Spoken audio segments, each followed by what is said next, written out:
صداتو ببر بالا برای من، صداتو ببر پایین. صداتو ببر پایین برای من، گوش بده ببین من چه میگم. بگو. فقط گوش بده الان ببین چه بگو چه بگم. خب بلد نیستی بدش مخو. الو سلام علیکم، خوبی؟ عرض ادب. خوبی الحمدلله. سلام. میگه گیری چه آدم خری افتادم. خودت گیری چه آدم خری افتادی. فکر فقط تو خری، من و زنم از تو خرتریم.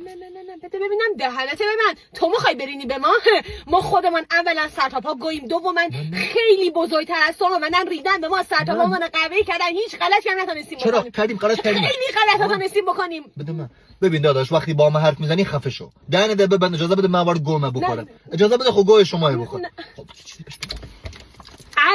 الو عمو نگاه بکن، اون هسته‌ای که تو داری می‌خوری ما با خرماش 100 سال پیش بازی کردیم، کاشتیمش آمد بالا. نه. خدا خیرت بده. خرمایی که ما خوردیم بگو هستش پیش تو. هستش پیش تو؟ میگه نه پیش منه. خب پیش کی هستش؟ عمو این هسته پیش کی؟ میگه نمیدونم، کارو ولم بکن. ببین عمو تو مخای من بترسانی نیاز نیست. خدا شاده من مثل سگ از سایه خود میترسم، نیاز نیست بیفتی زحمت. نه بابا ببین عمو ما خودمون مار روز ختمیم، ختم مار روز خاری. مار روز خاری. ختم اومدی تا حالا یا نه؟ خدا رحمت کنه جمعی مردار. آفرین هی او میخنده برای چی میخندی؟ اما زر نزنا، من خودم زرزن عالمم، نمیتونی با من بکنی. نه چه موقع قرار دعوا بذاره؟ قرار داداش قرار مخای بذاری خوشام بیان خانه ما یه شام میدورم دیگه میخوریم 4 تا فوش هم به هم دیگه میدیم. بابا اما قطش بکن، دست در نکنه. خداحافظ.